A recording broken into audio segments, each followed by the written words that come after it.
SCCA Valvoline Runoffs. F Production at one of the most competitive racetracks anywhere in the world. It's coming up next, right here on Speed Vision.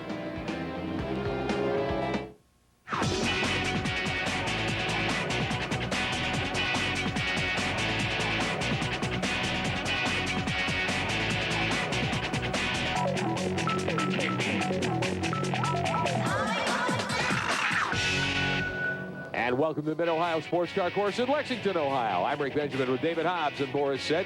Coverage of the F Production National Championship, part of the 38th annual SCCA Valvoline Runoffs. Great field of cars, 32 drivers ready to do battle here. And the pole belongs to Steve Sargis from Frankfort, Illinois, at car number 15. He's standing by. Calvin Fish talked to him earlier. Steve Sargis is a three-time G Production champion, and for this year he's made the move to F Production. Now, same car, Triumph Spitfire, with a much bigger engine. When we looked at the qualifying sheets after the first 2 days, his name was nowhere to be seen. But come the third one on Thursday, boy, did he deliver. Steve, a pull time 1.7 seconds clear of the field. That is unbelievable here at the Runoffs. Any concern going into the race today? Clean start, basically, and then sorted out, and then the time really doesn't reflect what really should have been, because it was kind of a goofy session on Thursday. I was just happened to be lucky to get out and go fast at the beginning. Goofy or not, that's an unbelievable lap time. He thinks he's got a great car underneath him. If he can win here today, he'll become a Triple Crown winner, winning the June Sprints, his division, and looking for a national championship here today at Mid-Ohio. So Sargis comes into this one clearly as the favorite. Now, this is what you might consider traditional American sports car racing, a Runoffs Classic. Highly developed, tightly wound, small sedans and sports cars, but some cars that we've been watching for, what, 30, 40 years, gentlemen? Most of these cars, of course, are English, you know, MG Midgets, Austin Healey Sprites. Of course, the Porsche Speeds are in there. And, of course, the Triumph Spitfire that I drove at Le Mans back in 1964. When Boris and I were just mere lads. Just lads, yeah. My mom was changing my diaper then, so I don't know anything about that. Well, let's take a look at your starting lineup. The 32 drivers that'll do battle here. 20 laps, 45 miles of racing coming your way in the F Production National Championship. We've had Steve Sargis on the pole, John Serino alongside from Tulsa, Oklahoma. Rick Haynes and Joe Huffaker will line up in row 2. That's a familiar name, certainly. Harold Fletcher and Charles Coker in the third row. Bill Niemeyer and Dean Johnson in the fourth. Tom Burge and Dan Snow will round out the top 10 in our starting lineup. Next group of 10, Les Handley and Mark Irwin, Woody Smith and Eddie Beal, Bruce Gurney and Bill Blust, Debbie Schreiner and Mark Webber, Jonathan Spiegel and Peter Morton round out the first 20 qualifiers here. Next group of 10, starting in 21st spot here this weekend, should be Bill Hunter, Stan Zaki, Jim Creighton, Hap Waldron, Mike Miller and Bob Kirby, John Sachs and Steve Miller, David Morgan and Donald Walsh, the top 30. We've got two more starters, Lee Feinagle and David Kysak, shotgun on the field. Some Fiat X19s in the field, and a group of cars that ought to be very entertaining to watch. A couple of onboard views for you. The 36-car Bruce Gurney starts in 15th spot. Well, he'll be back in the 8th row on the inside. Jonathan Spiegel in car number 50 carries one of our cameras as well. He lines up in the 10th row, back in 19th spot. Let's get an update before the green flag starts to Calvin Fish. Well, Steve Sargis starts from the pole alongside John Serino. Now, John's brother Jim won this championship back in 1996 in the same car. They dusted it off. It hasn't been used since back then to certainly good effect. He qualified on the outside pole. A little bit off Steve's time, but certainly a factor here today. Field ready to take the green flag. Coming down the backstretch here at Mid-Ohio. 20 laps of action ready to come your way here on Speed Vision. Sargis on the pole in that red machine. Green is in the air. The official starter, Dean Johnson from the Great River region of the SCCA. John Serino alongside, and Serino under heavy pressure for second spot as they hit the first corner. Boy, John Serino going very wide there into turn 1, or turn 6 on the course, but turn 1 of the race here. That would left a lot of room there for other people to go sliding down the inside, which needless to say they did. 3 wide down through the S's.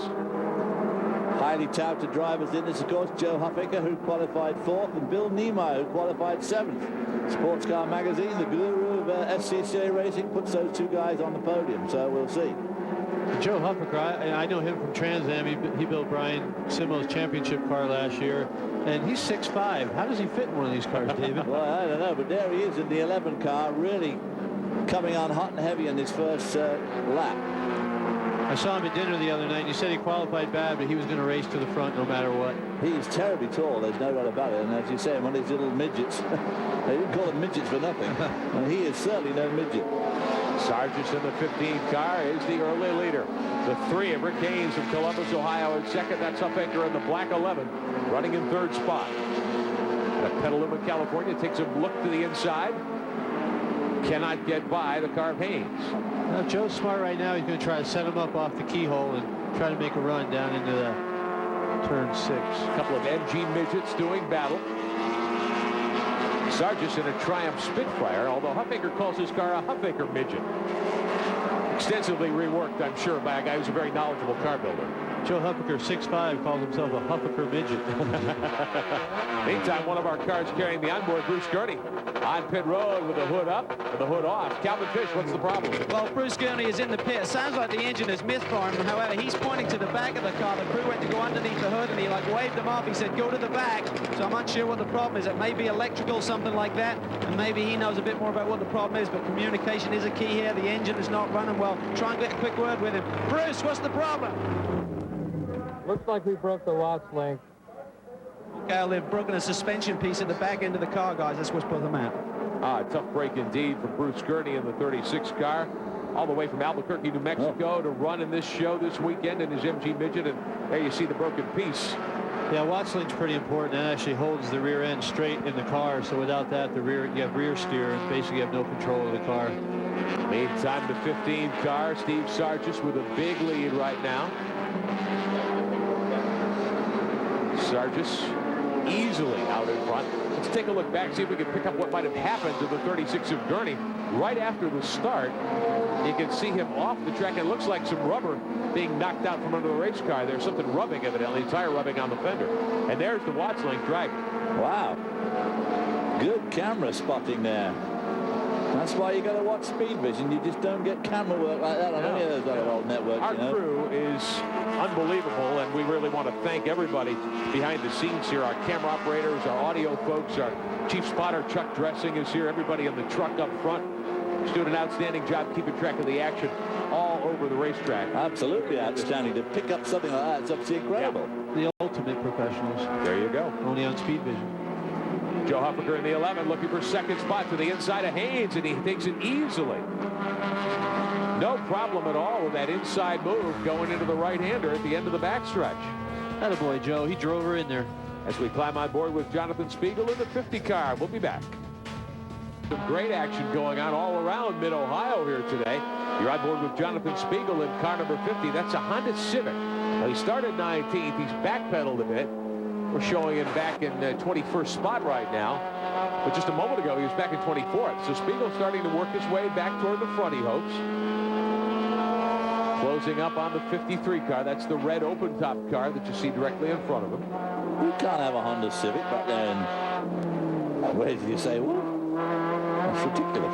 Maybe he was from the last race. It's an 89 Honda Civic, David. An 89. Now, there's been a lot of progress. Brand new compared to some of these cars out there. Most of these cars are about 1969. Well, those Honda motors do like to rev. They do indeed. Strongly. And of course, it's not far from one of their biggest plants. If anything should go wrong, I think a few spares, they're just down the road. Jonathan's car is revving pretty good. Take a lap around mid-Ohio with Spiegel.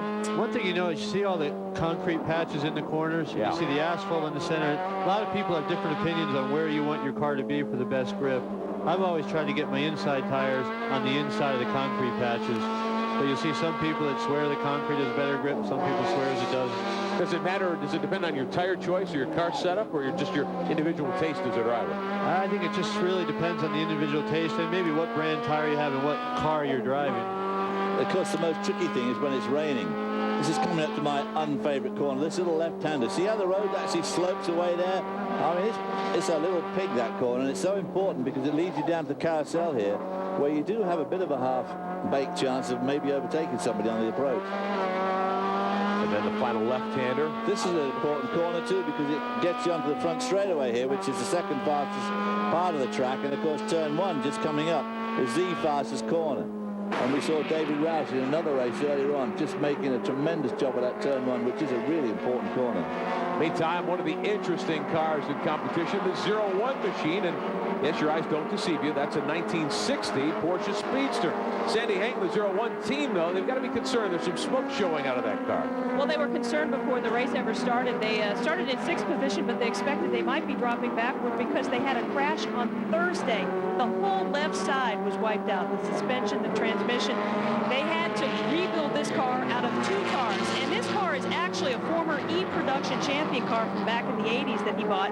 They were painting this last night in the paddock, and that is how much concern they have. They just didn't know if it was going to hold together, and apparently at this point, looks like it won't. On the 01, Charlie Coker from Hartsville, South Carolina, wheeling that machine. Qualified it in 6th position. He's back to 8th now, so he's given up some ground. Taking a look up front, there's the 15 car, your leader, Steve Sargis. The 3 has taken 2nd back. Rick Haynes has gotten back around Joe Huffaker's 11. Huffaker's car smoking there as well. Now we'll take a look here. We've got a replay for you of the pass for 2nd put on by Haynes in that blue number 3. Coming down the backstretch. I wonder if there was contact here, because Huffaker, that smoke coming up the right rear of his car looks like bodywork rubbing to me. Makes the inside move. Now this is the same place that Huffaker got by for 2nd a few laps ago. Looked like a clean pass, though. A very clean pass. But it was just the same as his. He had a he came off the keyhole really right and drafted down the straight and just nailed him going into turn 6. Perfect. Haynes pulling away from the 11 car. Huffaker trying to draft and get a little closer down the backstretch. The smoke isn't showing, anymore. Yeah, it's gone. Maybe it was an axle seal, maybe it was just a tire rubbing. Yeah. 5 laps of 20 on the board in F Production, the national championship run.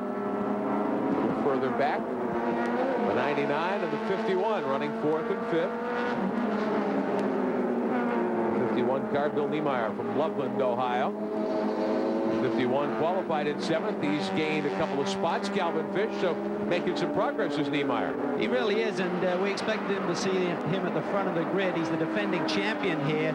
But I said, why weren't you around earlier in the week? He said, well, I had to work. I said, well, that's a good excuse. But he got here for Wednesday, and it was raining, and then went out in the Thursday qualifying session. He said he's only had 3 good qualifying laps, and they were really hurt by caution flags out on the racetrack. So he says he's got a lot more race car than qualifying show. But he's used to coming back from adversity. Last year he was in the lead, got bumped all the way back to 14th, and made it back to the top step on the podium. So look out for him. He's on the charge right now. Watching the F Production field do battle. The 51 car in 5th spot. Directly in front of him, the 93, Harold Fletcher from Palm Beach Gardens in Florida. Everyone chasing Steve Sargis, though, here at Mid-Ohio. We'll be back. Car course here on Speed Vision. Coming to the SCCA's Valvoline Runoffs 38th annual. There's Huffaker in the 11 and 3rd, and you can see that smoke again. It only seems to be in turn 1 when the car is heavily loaded to the right side. Yeah, it looks like it's coming out of an axle seal, maybe, or maybe something at the rear end, but it's coming right at the middle of the wheel there. I think you're absolutely right. Huffaker on the button, certainly, but that has to be slowing him down just a little bit. He got by Haynes in the 3 to take 2nd in the early couple of laps, and then Haynes was able to power by about 2 laps ago. 7 are on the board, 13 remaining here. It doesn't look too bad. As long as he keeps enough oil in it for the race, he should be okay. As long as the officials don't decide to black flag him if it becomes too bad. And they have been reluctant to do that here this weekend. We've seen a lot of things that normally you'd think would bring out a black flag, and we haven't seen it yet here today, as a matter of fact. Watching car number 2, meantime, great story. This is Robert Kirby from Oceanside, California, the Raytech Engineering, and that's a Porsche 914. Kirby has got a unique distinction here in the field for the runoffs. Sandy Hain talked to him earlier this week. The dean of the runoffs, the most experienced competitor out there this weekend, also happens to be the oldest, and it's Bob Kirby, 77 years old, been racing the Le Mans, Daytona, the runoffs, and I know, Bob, you just got something that you want to keep doing. And have you ever thought about giving up racing? I've thought about it a lot. In fact, I suppose I've quit at least 6 times, but it never lasted more than about 4 months. It's kind of like quitting smoking. you do it, say I've done it thousands of times, but it never works. What brings you back over and over again? Well, I've been at every runoff since the original one in Riverside, which is about 30 years ago, I guess. And I've been twice as a spectator and came here last year as a spectator and looked out there and said, I just got to be out there. And then you come this year and you get out there and you say to yourself, what am I doing out there? But anyway, it just is magnetism, and it's hard to quit. And he says, compared to Le Mans, Daytona, he was telling me the runoffs, that's pure fun, pure excitement. You've got to take your hat off to Bob Kirby from Oceanside, California in that 73 Porsche. In fact, that car may be a contender for the Eagle One Best Appearing Car of the Weekend award that we've talked about. One car heading down pit road. Not sure what the number of that machine is. Meantime, we understand that the leader, Steve Sargis, is in trouble. And in fact, Sargis has given up the lead as the driver up. I believe that's car number 94, Mike Miller, from Mahala, South Carolina. Sargis has given up the lead to Haynes in the 3. There's Huffaker in the 11. Former national champion, the 1999 F-Production national champion. Huffaker in 2nd. Haynes in the 3 car is the new leader. Last time by, Sargis had slipped all the way back to 5th. He was dominating. There's a problem, obviously, with the 15 car. And as soon as we can get a camera on it, we'll let you know what the situation is. But your leader now is the 3 car. Rick Haynes from Columbus, Ohio. So he's definitely at his home track, the Ohio Valley region of the SCCA, the Sports and Imports machine. That's a 1971 midget. And there you see Sargis. He went off. Wow. Big time.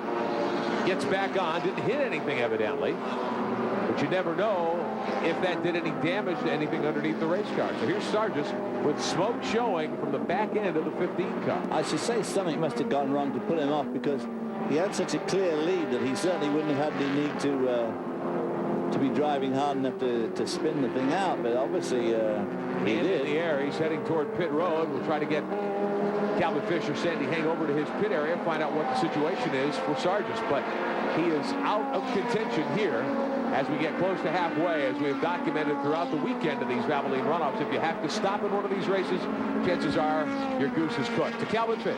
Well, Steve Sargis has just pulled it in. His gloves are coming off. Very disappointing end to what looked like a dominating performance here this weekend on the pole by a significant margin. Smoke coming out of the front end of the car. We're going to try and wait for Steve here. Steve, what was the problem, mate? He's struggling here. Get his helmet off. What happened? Getting spun in my own water. I think I blew a head gasket and spun in my water. Okay, so that was the problem there. Fluid on the tires, turned it around. Another update on Joe Huffaker. They said that the tire smoke is what you're seeing out there on the car. They don't think there's an axle problem. They've had a tire rub on the back end of that car this weekend. Well, you better tell him to look at the tape then, Calvin, because it's certainly not coming off the tire. It's coming right out the middle of the wheel. I think that's he'll fake the SCCA out so they don't bring him in for leaking oil. Probably. Oh, no, rear end grease is leaking out of that thing. No axle grease. There's the 3 car. Haynes, your leader in the blue machine, working his way up on Robert Kirby, who we met a moment ago in that black Porsche. Robert Kirby's actually my neighbor in California, and I think I saw him in In-N-Out Burger about 2 weeks ago. Oh, yeah. He gets around. Evidently so. Maybe he could give you a few lessons if you need him about Mid-Ohio for us. I don't know. Huffaker gets squeezed into the grass by Kirby. Go, Joe, go. Huffaker has to go through, miss the chicane. So Huffaker will have to come back on the racetrack. Now, in some places where you have that situation, you're penalized if you do that, but I would hope the stewards would say, hey, he just didn't have a chance to turn in there. Yeah, that's no way. He didn't improve his position, so he should be okay. Poor old Robert Kirby there just was a bit confused when those 2 leaders went by, getting a bunch of 5s there from Huffaker. That's the high 5. Yeah. That's one way of putting it, certainly. All right, Huffaker back on the racetrack, still 2nd in F-Production here at Mid-Ohio. Today on Speed Vision, let's take a look at what happened a moment ago. Here's your race leader, the 3 car, Rick Haynes. Joe Huffaker in the 11 in 2nd, trying to lap by the 2 of Bob Kirby. Kirby never saw him as they came off turn 1. Huffaker to the grass to avoid the heavy contact, split the cones and misses the chicane. The Huffaker midget handles pretty good in the grass. It does. It's excellent in the grass. Good track car. Huffaker got back in line, and look at this. He's right back on the button. and he is closing the gap again on Haynes. Now, before that incident, he was about 1.3 seconds behind in second spot. He lost about a second there, and that's all. We'll continue to keep a clock on it as we see more of the smoke coming up the right rear corner of the 11 car. That's that so-called tire smoke. Yeah. I think it might be a little red line oil myself, but I think you sound like you're speaking from personal experience there. I've had that happen. And we've tried to tell them everything under the sun. No, it's bad air. It's our windshield washer fluid, anything. That's not to get the black flag. Well, Rick Haynes in the 3 car from Columbus, Ohio, leading Huffaker in that black number 11 by a couple of seconds now. We're past halfway. There is Haynes in the 3. Sandy Hang, he's doing a terrific job, and everything has fallen his way here so far. Well, he's probably happy about that, because I was talking to him and his brother Jamie right before the race, and he says this has just been a tough season for him. He's had oil leaks 2 of the 5 races that he ran in, and both of those times it was here at Mid-Ohio that he had problems. So 3rd time out of Mid-Ohio this season, he's hoping, whoop, we've got a spin. Trouble somewhere on the course. We'll show it to you in a moment. The 4 of Peter Morton from Royal Oak, Michigan. Big spin heading to the S's. Backs the car out of harm's way. Gets it refired. He'll get a little help from one of the corner workers there to try to get. Oh, and the leader, Haynes. The leader spun. Haynes goes around. Oh, wow. Could be moisture on the racetrack. Maybe the 4 car could have dropped some oil. This is at the keyhole, though. Maybe the 11 car's dropping some oil. Could be. There comes the 2 of Kirby going by. So Haynes, no doubt, has given up the lead now. Oh, you see, I think he's giving up the engine, too. Flat battery. Hands in the air. He says, I can't refire the car. So that will most likely bring out a local caution. At the very least, here is Haynes, the leader, on the gas. Huffaker behind him. Everything looks good right now. Out of the chicane. Looks like they may have locked up on that car. Boy, I tell you what, you know, just before we went to Sandy and she was talking about oil leaks, that car, that before that, you could see smoke coming out of it when it ran on the carousel. So I wonder if he had a problem with the rear end. It may have been that car that had gone off, did put some moisture down. Now Haynes has gotten the 3 refired, and apparently no caution, at least not full course caution. Haynes refiring the machine. He's underway, but he's lost a tremendous amount of track position here with 8 laps to go.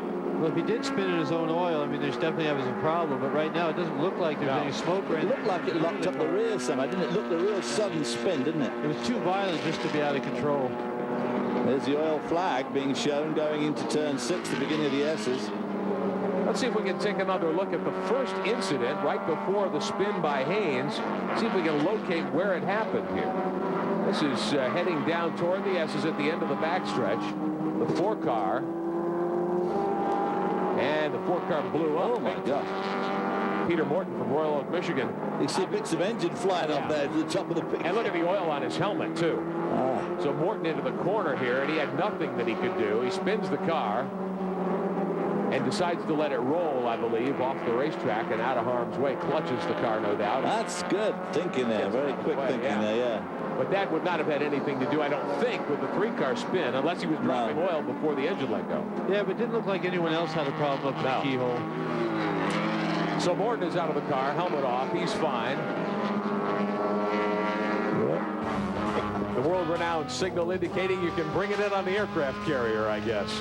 We jump on board with the 50 car. We're watching F Productions National Championship. Mid-Ohio Sports Car Course with Morris Said, David Hobbs, I'm Rick Benjamin. Coverage of the SCCA's Valvoline Runoffs 38th annual edition. Joe Huffaker in the 11 has had everything fall his way now. Haynes is gone from the racetrack in the 3 car. Huffaker, despite the smoke, is out in front in car number 11, that Huffaker midget, as he calls it, bidding for his 5th SCCA National Championship, if he can keep it together now. There are 6 laps, less than 6 laps to go for Huffaker in this one, but that smoke continues to pour out of the right rear wheel. Yeah, I mean, hopefully if it's just the axle seal, it doesn't look like it's getting worse, so he shouldn't have any problems as far as mechanical making it to the second place machine, the 93 car, goes off. Trouble for Harold Flesher from Palm Beach Gardens, Florida. He unbuckles. He is out. You can see him lock the brakes. I wonder if he may have a fire under the hood, because he was going to bail quickly out of that car. I don't see anything there, but it didn't take him any time at all to have those belts off, and he is out of the race car. He's fine, and apparently no fire. That's a quick exit for a big guy getting out of a little car. That was a bit of a weird deal, wasn't it? Don't see any oil or steam or anything.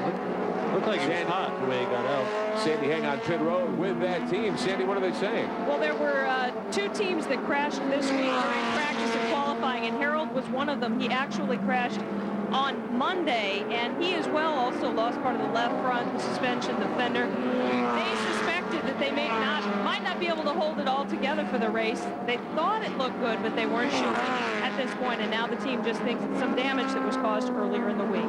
With that patriotic paint scheme on the fender and the hood, tough break indeed for Harold Flesher and his team. That's a 61 Austin Healey Sprite that was second, and he gives up the position. Here's your leader, Huffaker, putting lap 15 on the board. 5 to go now for the 11th car. Calvin Fish, any indication that that right rear wheel is a concern to Huffaker's team? Well, they really don't know. I spoke to them earlier, as I mentioned. They thought it was tire up. They're saying we can't see anything, and Joe's radioed nothing in. So I think the leader of this race is unaware that he has a problem. You would assume that he'd speak to the crew and say, listen, I've got a problem at the back end of the car. And he said nothing. So he's on his way looking for a checkered flag, and his 6th national championship will be 5 in this class, but a long way to go yet with an oil leak. So Huffaker on the button, down the backstretch, through the kink, heading to the S's. Well, of course, he's only coming out on left-handers, and luckily for him, there's a very few left-handers here of any note. And the second place machine becomes the 51 car, the car of Bill Niemeyer from Loveland, Ohio, from the Cincinnati region of the SCCA. It's a 73 MG midget. One thing that seems to be pretty much status quo, this is the 14th race of the runoffs this weekend in 2001. It seems like all the winners have won with dominating performances. Pretty much. There have been very few races to the wire that we've seen. A couple of good battles, but it's been a case where attrition has really factored into a lot of these races as well. Or just the right tire choices, or just a dominating performance. And we're seeing the same thing again today, just a lot of attrition. But, you know, Joe's doing a good job out front, especially with that near close call he had almost going in the grass. Yeah, Bill Niemeyer, of course, is one of the highly talented guys coming into today's race.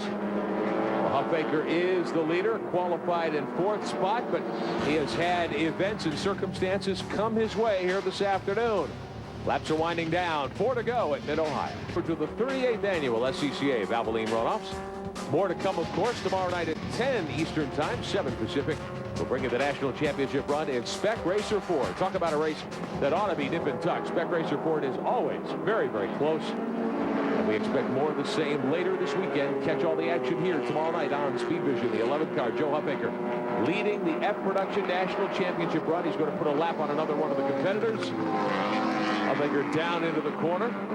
Earlier, we introduced you to 70-year-old Robert Kirby, the dean of these SCCA Valvoline Runoffs. He's out of the race, unfortunately, and he's with Calvin Fish. Well, we hate to say that he's retired from the race, but you're the eldest guy here, Rob, and did a great job out there. We'll put you out of the event today. Got me a lot older, but I not only got banged twice, but of all things, the spark plug came out of the hole with the wire still hooked on it, which tends to slow you down a good deal. But I wasn't going to frighten anybody anyway, so it's not much of a loss as far as the race is concerned. But I think when you start racing on your Social Security budget, it's time to quit. Well, you're doing a great job. Congratulations. That's why you saw him at In-N-Out Burger, Boris. Exactly. He was in there having a double-double, and he'll probably be back. You notice he's got the right shoes. He's got the no-fear driving shoes on. I like that. That car should be going for that award as one of the best turned-out cars of the weekend. Yes. Definitely. Absolutely ought to be a contender. In fact, I kind of like that car a little more, I think, than the Mustang we were talking about earlier in the weekend. Here's the 19 car, Mark Irwin from Knoxville, Tennessee, one of my former hometowns, up to 3rd spot, the Central Tennessee region, the SCCA, actually the East Tennessee region. I like Robert Kirby, though. It gives me inspiration. Hopefully in 42 years, I'll finally get this right, and I'll be able to drive without making so many mistakes. There you go. That 19 car, Irwin, the Bobcat of Knoxville, Bertone X19. So that's one of the newer X19s after Fiat gave up the nameplate and Bertone took over the manufacture of those cars. Knoxville, of course, beautiful community in the Great Smoky Mountains of East Tennessee. The 94 and the 35 battling for 8th position. The 35 being driven by Dean Johnson from Wayzata, Minnesota. The 94 of Mike Miller from Walhalla, South Carolina.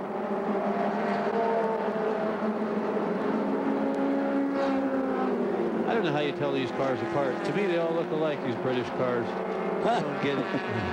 Now, according to my scoring rundown, the 94 is being shown in 16th spot, but the 35 is being shown in 9th, so presumably they're not on the same lap.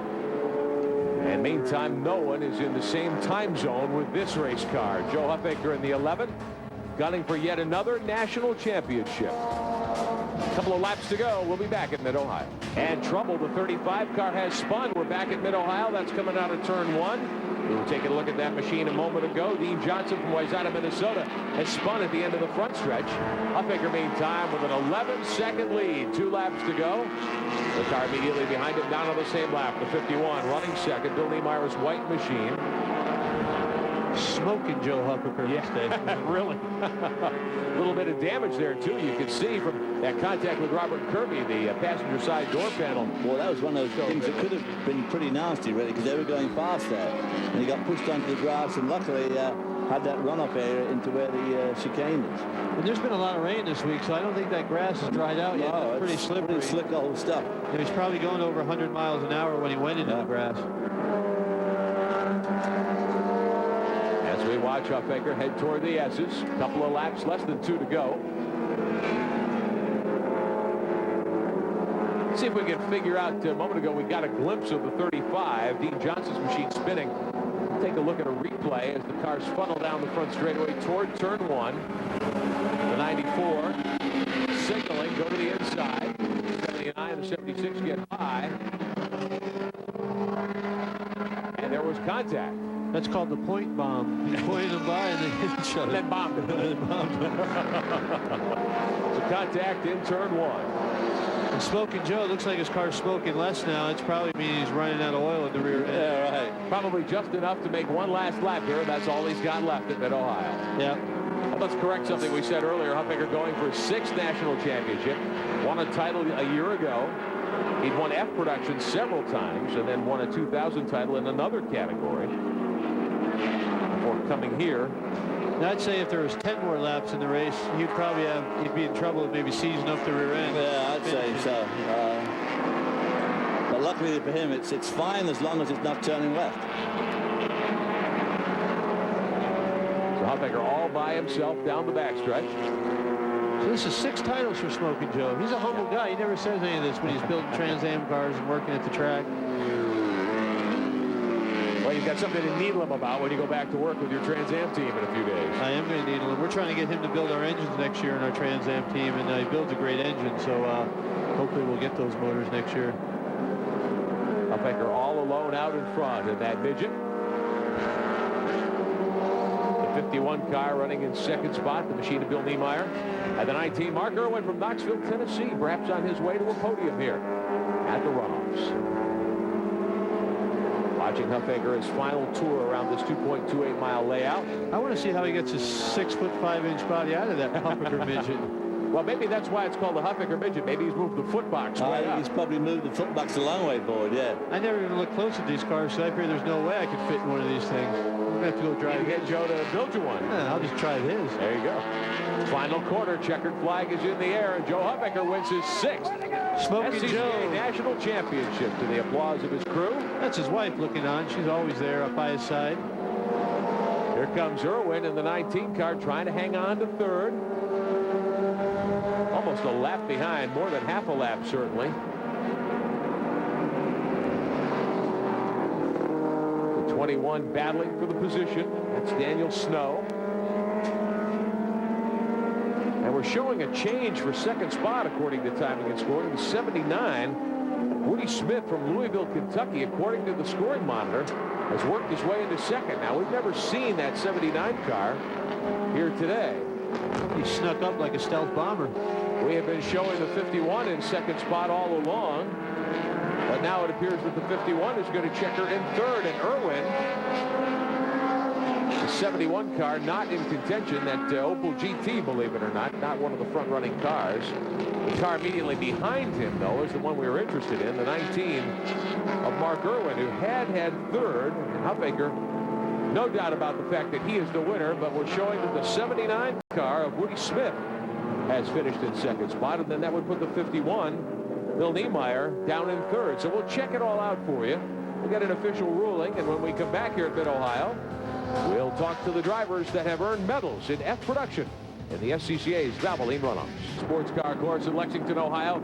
Joe Huffaker peels off the helmet on pit road. Calvin Fish ready to talk to our newest national champion. Joe, congratulations, another national championship. How does it feel? Steve Sargent's had some pace here today, but when he pulled off, you were on your way. Yeah, we were trying. We weren't sure what to expect out of Steve, but I got to tell you, patience prevailed here today.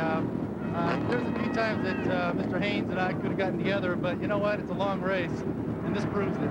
The boys upstairs, Boris and David, were saying that you looked like you had some smoke coming out of the right rear of the car going through the fast left-hand turns. Were you aware of any problem with the car during the race today? None whatsoever, but it doesn't surprise me. These little Sprite axle seals are about that big, so. Well, Joe Huffaker, congratulations, and we're going to see you at the next Trans Am race, right? I'm going to be there. See you at Houston. Okay, he won't be behind the wheel there, but he'll certainly be on pit wall trying to get a win with his new Huffaker chassis. Now the Huffaker team, they win their 6th national championship at the SCCA's Valvoline Runoffs. There goes Mr. and Mrs. Huffaker and their Huffaker midget. What a Yeah. night to celebrate. See, when they first built that car in Birmingham, they didn't know it was going to be a 3-seater. That's right. That's a special option, isn't it? Yes, it's it. Special option, a 6'6" driver. Great run for that team and for Joe Huffaker. Had that moment there where the 2-car, Robert Kirby, just took him right off the road heading to the chicane, and he was able to keep it gathered up, pointed straight, get it back up on the racetrack. Didn't lose much time, but he was in position to benefit when first the 15 of Sargis and then the 3 of Haynes had problems. That looked pretty scary, that to me. Yeah, I don't think Robert saw him. I mean, he was expecting him to pass him on the outside. Yeah, right, exactly. Joe already committed to the inside. It was just one of those racing Robert deals. made the fatal mistake of trying to help people when they're passing you or when they're lapping you. And the thing is, just hold your line. Just hold your line. Don't try and help. Well, Bill Niemeyer from Loveland, Ohio, checkered in 2nd spot in the 51. The scoring situation that we were raising a question about has been sorted out. The 79 did not figure in the final top running results. So Niemeyer comes home in 2nd spot. He's with Sandy Hay. And he is taking his silver medal right now. What a run. Great run for you. Thank you. The car ran just perfectly all day.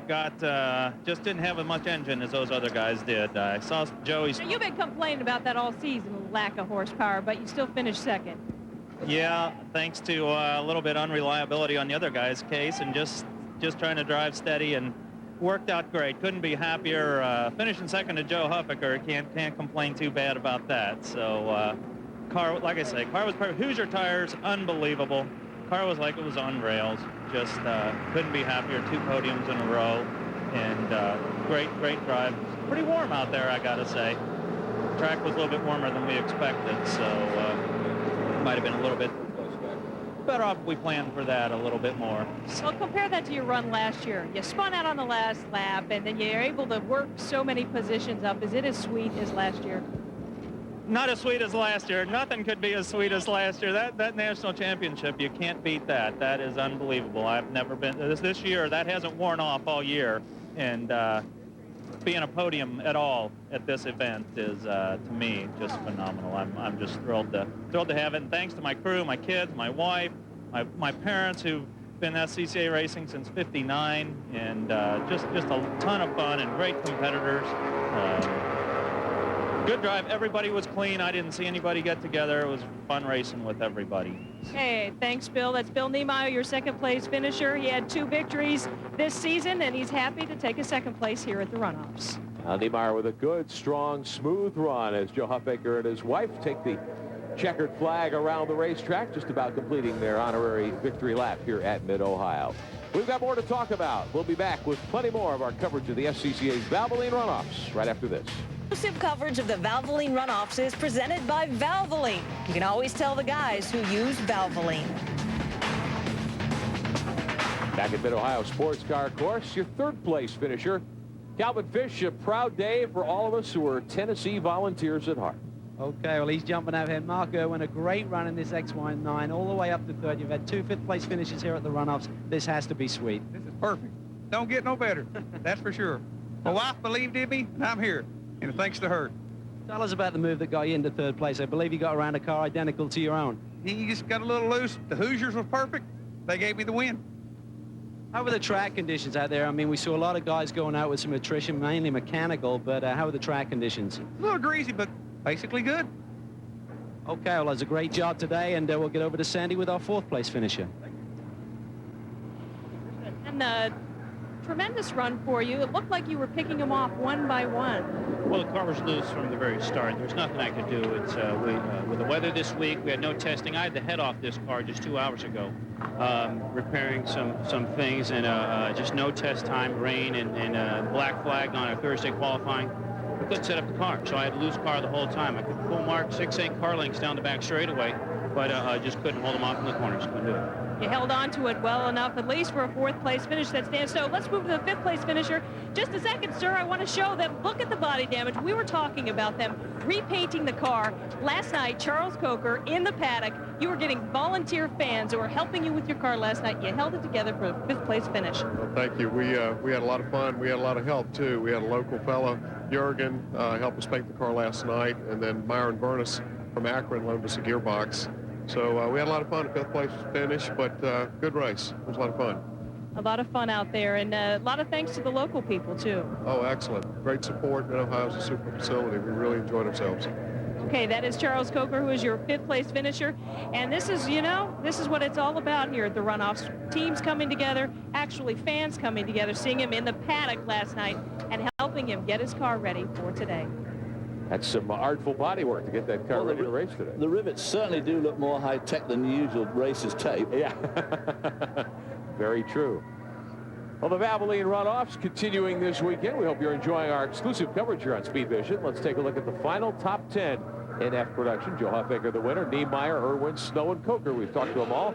Les Handley and Mark Webber. Debbie Schreiner with the top 10 in that 66 car. Spiegel, who had our onboard view in that Honda Civic, David, that 85 Civic. And Jim Creighton rounding out the first 10. There he is, indeed. And Charles Coker, of course, at one stage looked like he was going to be slipping back through the field after qualifying 6th, and smoke was coming out of the car early on. But with a bit of attrition and hanging right in there, he still ended up 5th. So good run by Coker there in the old Speedster. I still like Bill Niemeyer. He got out of that car, and he's obviously watched a lot of NASCAR races because he had everything just right. He had his Hoosier neckband on. He had everything right. He made one mistake. He had his Gatorade bottle backwards when he was taking this big swig of Gatorade. And then, typical driver, I need more motor. There you go. You always need more motor if you can't win a race. That's right. I like that. Right. It does make up for a multitude of other sins sometimes. It makes up the inadequacies of the driver. And that gives you an idea of the height of Joe Huffaker there now. Yeah, and the Huffaker midget. The interviewer could do with a stepladder here, a small stepladder. There's no way he can fit in that car. And Huffaker is an accomplished car builder, engine builder. What does it do for him, Boris, to have the experience of actually racing today? It's not like he retired 10 years ago. I think it just makes him understand that, you know, the building the car, and, you know, when Brian and people that race for him come in and explain problems, I mean, he has good race experience. On the other hand, it hurts drivers like us because he is an accomplished racer. You know, he can tell when we're lying.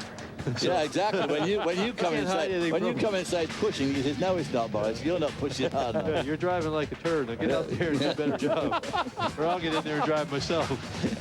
Oh boy. Well, some of the moments that we have seen here in the last several moments of the F Production National Championship run. Want you to stay with us here on Speed Vision tomorrow night at 10 Eastern, 7 Pacific time. Coverage of Spec Racer Ford. It ought to be one of the tightest battles of the entire 2001 SCCA Valvoline Runoffs. Great run for Joe Huffaker in car number 11. Wins his 6th SCCA National Championship here at Mid-Ohio. For David Hobbs and Boris Said, Calvin Fish and Sandy Hang, I'm Rick Benjamin, reminding you that all the motorsports news you need daily available to you on the World Wide Web at speedvision.com. Congratulating Joe Huffaker, your winner at F Production. Thanks for watching.